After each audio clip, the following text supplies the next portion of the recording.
Hi students, welcome to smart learning academy. ఈరోజు మనం తెలంగాణ సామాజిక ఆర్థిక సర్వే 2021కి సంబంధించిన సర్వే చూద్దాం. ఎందుకంటే సర్వే అనేది ఇంపార్టెంట్. ఇప్పుడు రాబోయే ఎగ్జామ్స్లో కంపల్సరీగా 2021 అథెంటికేటెడ్గా ఉన్న డేటా ఏంటి అంటే గవర్నమెంట్ రిలీజ్ చేసిందే.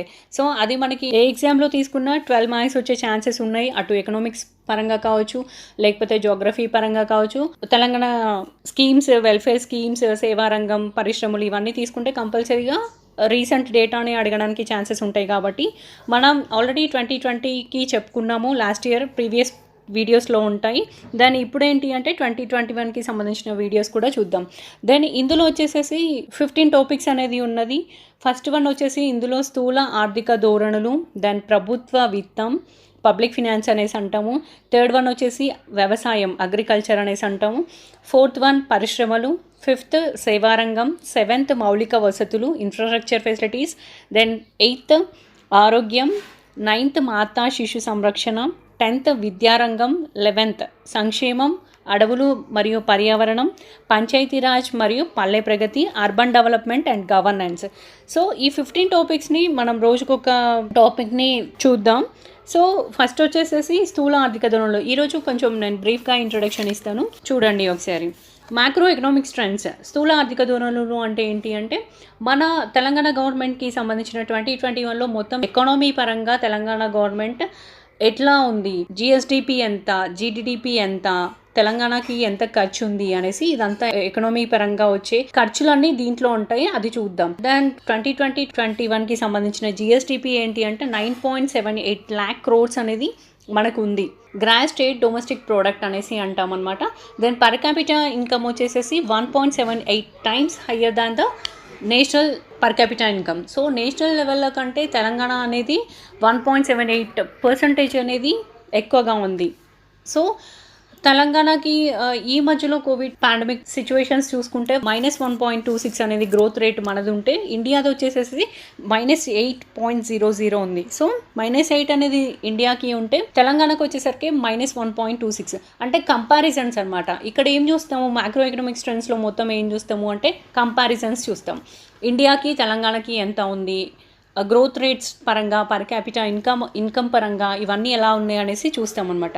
సో మన తెలంగాణకి తీసుకుంటే 5 districts హయ్యర్ జిడిడిపి తీసుకుంటే 51.8% అనేది ఉంది. Only 5 districts. ఆ 5 districts ఏంటి అంటే రంగారెడ్డి, హైదరాబాద్, మేడ్చల్ మల్కాజ్గిరి అండ్ సంగారెడ్డి అండ్ నల్గొండ. ఈ 5 districts కలిపితేనే 51.8% అనేది పర్ క్యాపిటల్ ఇన్కమ్ అనేది మనకు ఉంది. సో ఇది ఇంపార్టెంటే. కంపల్సరీగా మనకి హైయెస్ట్ పర్ క్యాపిటల్ ఉన్న డిస్ట్రిక్ట్ ఏంటి, లోయెస్ట్ ఏంటి అనేసి కంపల్సరీ అడిగే ఛాన్సెస్ ఉంటాయి ఏ ఎగ్జామ్లో తీసుకున్నా, అది ఒకసారి చూసుకోండి. దెన్ సెకండ్ వన్ వచ్చేసేసరికి పబ్లిక్ ఫినాన్స్. రెవెన్యూ ఎంత, ఎక్స్పెండిచర్ ఎంత, తెలంగాణకి వచ్చిన రెవెన్యూ ఎక్కడి నుంచి వస్తుంది, మనం దేని మీద ఎక్స్పెండిచర్ అనేది ఖర్చు పెడతాము. హెల్త్ అండ్ మేనేజ్మెంట్కి మనం తీసుకుంటే 1177 crores అనేది ఖర్చు చేయడం జరిగింది. దాన్ కోవిడ్ పాండమిక్ సిచ్యువేషన్స్లో ఏంటి అంటే మనం 1103 కోట్లని ఖర్చు పెట్టినాం. ఎందుకంటే ఒక 2-3 months అనేది లాక్డౌన్ పెట్టడం జరిగింది.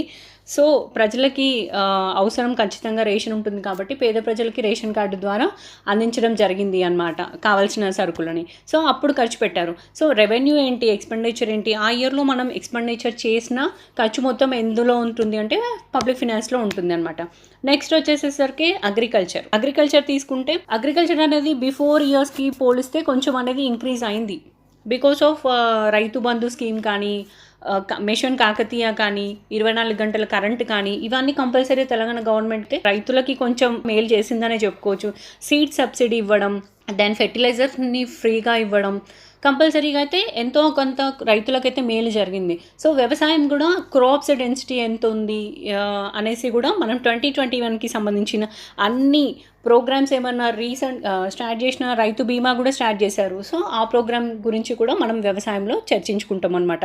Irrigation, Kaleshwaram project, crop production ఎంత ఉంది ఆ ఇయర్కి, ఖరీఫ్ ఏంటి, రబీ ఏంటి అని మొత్తం వచ్చేది దేంట్లో ఉంటే వ్యవసాయం. దెన్ నెక్స్ట్ వచ్చేసేసి పరిశ్రమలు, ఇండస్ట్రీస్ అంటాం. ఇండస్ట్రీస్కి సంబంధించిన కంపల్సరీ కోవిడ్ పాండమిక్ సిచ్యువేషన్ ఉంది కాబట్టి లాస్ట్ ఇయర్ తీసుకుంటే ఇండస్ట్రీస్ మీద బాగానే ఎఫెక్ట్ పడింది. సో దానికి ఫార్మా మీద కావచ్చు, లేకపోతే కెమికల్ ఇండస్ట్రీస్ కావచ్చు, మామూలుగా ఐటీ హబ్స్ కావచ్చు, కంపల్సరీగా ఎఫెక్ట్ అనేది పడింది. దానికోసం అవన్నీ క్లియరెన్స్ చేయడానికి తెలంగాణ గవర్నమెంట్ ఏమైనా డిసిషన్స్ తీసుకుందా, స్కీమ్స్ ఏమైనా ఇంప్లిమెంట్ చేసిందా, అవన్నీ మనం ఇండస్ట్రీలో చూస్తాం. Then TS iPASS, TS IDEA, TS PRIDE, ఇవన్నీ మనం ఇండస్ట్రీస్కి సంబంధించిన స్కీమ్స్ కాబట్టి ఎంత బిల్డింగ్స్ పర్మిషన్స్ ఇచ్చారు, ఎన్ని ఎస్టాబ్లిష్ చేసినాము ఇండస్ట్రీస్ అని కూడా మనం ఎక్కడ చూస్తాము అంటే ఇండస్ట్రీస్లో చూస్తాము అనమాట. దెన్ ఫార్మా షేర్స్ వచ్చేసేసరికి only Rangareddy first highest pharma share వచ్చేసేసి Rangareddy and Nalgonda, Mahabubnagar first 3 తీసుకుంటే వీళ్ళ ఫార్మా దాని ప్రకారం షేర్స్ ఏంటి అంటే రంగారెడ్డి, నల్గొండ, మహబూబ్ నగర్ అనేది ఆక్యుపై చేయడం జరిగింది. దెన్ నెక్స్ట్ వచ్చేసేసి హెల్త్ తీసుకుంటే ఆల్రెడీ ఇప్పుడు కోవిడ్ రిలేటెడ్ ఇనిషియేషన్స్ ఏమైనా తీసుకున్నామా, కొత్త హాస్పిటల్స్ తీసుకున్నాము, కొత్త హాస్పిటల్ తీసుకొచ్చాము, ఆక్సిజన్స్ పెంచాము, బెడ్స్ పెంచినాము, అన్నిటికీ పర్మిషన్ ఇవ్వడం జరిగింది. అన్ని ప్రైవేట్ హాస్పిటల్స్కి కూడా ట్రీట్మెంట్స్కి ఇవ్వడం జరిగింది. సో అక్కడ తీసుకున్న డిసిషన్స్ ఏంటి, హెల్త్ పరంగా మనం ఎక్స్పెండిచర్ అనేది ఖర్చు పెట్టినాము. సో అదనేది మొత్తం ఎక్కడ చూస్తాము అంటే హెల్త్ పరంగా చూస్తాం అనమాట. దెన్ మాతా శిశు సంరక్షణ, కోవిడ్ పాండమిక్స్ టైంలో మాటర్నల్ కేర్ అనేది కూడా ఇంపార్టెంట్. అంగన్వాడీ కేంద్రాల ద్వారా అప్పుడే పుట్టిన పిల్లలకి కావచ్చు, తల్లులకు కావచ్చు, పౌష్టికాహారం అందించడంలో వాళ్ళు రాలేరు కాబట్టి లాక్డౌన్ టైంలో కూడా అంగన్వాడీ టీచర్స్ని ఇంటికి వెళ్ళి పౌష్టికాహారం అందించే కార్యక్రమాలు కూడా తీసుకున్నాయి మన తెలంగాణ గవర్నమెంట్. ఆ ప్రోగ్రామ్స్ ఏంటి, కోవిడ్ రిలేటెడ్ అవేర్నెస్ కూడా వాళ్ళకి కల్పించడం జరిగింది అనమాట. వాళ్ళ కోసం మెజర్స్ ఏం తీసుకున్నారు అదొకటి. హెల్త్ పరంగా తీసుకుంటే కంటి వెలుగు స్కీమ్స్ కానీ, ఆయుష్ కానీ అవన్నీ ఎలా ఇంప్లిమెంట్ చేసినాము, కంటి వెలుగు ద్వారా ఎంతమంది లబ్ధి పొందినారు అనేసి హెల్త్ పరంగా వస్తుందన్నమాట. నెక్స్ట్ వచ్చేసేసి కేసీఆర్ కిట్, అమ్మఒడి, మాతా శిశు సంరక్షణ కోసం తెలంగాణ గవర్నమెంట్ ప్రతిష్టాత్మకంగా తీసుకున్న కేసీఆర్ కిట్లో భాగంగా ఈ మధ్యలో ఏంటి ప్రభుత్వ హాస్పిటల్స్లో డెలివరీస్ ఎక్కువగా జరగడం జరుగుతుందన్నమాట. సో కేసీఆర్ కిట్ అయితే మంచి ప్రోగ్రామ్ అనేసి చెప్పుకోవచ్చు. దాని నెక్స్ట్ వచ్చేసి విద్యారంగం. లాస్ట్ ఇయర్ విద్యారంగం మీద కోవిడ్ బాగానే ఎఫెక్ట్ చూపించింది. సో అన్ని లాక్డౌన్ సిచ్యువేషన్స్లో కాబట్టి ఆన్లైన్ క్లాసెస్ జరిగినాయి. సో అప్పుడు రీసెంట్గా ఏం స్టార్ట్ చేయలేదు కొత్త స్కూల్స్, కాకపోతే పిల్లలకి మాత్రం ఆన్లైన్ టీశాట్ ఒకటి ప్రవేశపెట్టడం జరిగింది. దాని ద్వారా ఏంటి అంటే వాళ్ళు ఇంట్లోనే కూర్చొని అన్ని ఆన్లైన్ క్లాసెస్ వినే దాంట్లో భాగంగా తీసుకున్న ప్రోగ్రామ్ ఏంటి అంటే టీశాట్. సో ఆల్రెడీ మనకి కస్తూర్బా ఎన్ని ఉన్నాయి, గురుకులాస్ ఎన్ని ఉన్నాయి, మోడర్న్ స్కూల్స్ ఎస్టాబ్లిష్ చేయడం జరిగింది. దెన్ విద్యారంగం కోసం ఆల్రెడీ సన్నబియ్యం, డ్రాప్ అవుట్స్ని తగ్గించడానికి వెల్ఫేర్ స్కీమ్స్ అనేది స్టార్ట్ చేయడం జరిగింది. ఇవన్నీ ఎందులో వస్తాయి అంటే విద్యారంగం కోసం వీళ్ళు చేసినది మొత్తం మిడ్ డే మీల్స్ స్కీమ్స్ కావచ్చు, సన్న బియ్యం కావచ్చు, హాస్టల్స్లో బీసీ, ఎస్సీ, ఎస్టీ వాళ్ళకి రిజర్వేషన్స్ కావచ్చు, ఇవన్నీ మనం ఎక్కడ చూస్తాము, తెలంగాణ గవర్నమెంట్ నుంచి ఏమైనా స్కీమ్స్ ఉన్నాయా అనేసి విద్యారంగం కోసం చేసిన స్కీమ్స్ ఏంటి, రీసెంట్గా తీసుకున్న ఇనిషియేషన్స్ ఏంటి ఎక్కడ చూస్తాము అంటే విద్యారంగంలో చూస్తాం అనమాట. నెక్స్ట్ సంక్షేమం. Telangana government BC, SC, ST minorities కోసం షాదీ ముబారక్, కళ్యాణ లక్ష్మి, వికలాంగులకి పెన్షన్స్, ఇవన్నీ మ్యాక్సిమం అందరికీ పెన్షన్స్ ఇవ్వడం జరుగుతుంది. దాంట్లో భాగంగా మనం ఏం చూస్తాము అంటే ఎవరెవరు ఎంత లబ్ధి పొందినారు, ఏమేమి స్కీమ్స్ రీసెంట్గా ఇంప్లిమెంట్ చేసిన స్కీమ్స్ ఏంటి వెల్ఫేర్ పరంగా అనేసి అందులో అది చూస్తాము అనమాట. ఇంకొకటి వచ్చేసి అడవులు మరియు పర్యావరణం.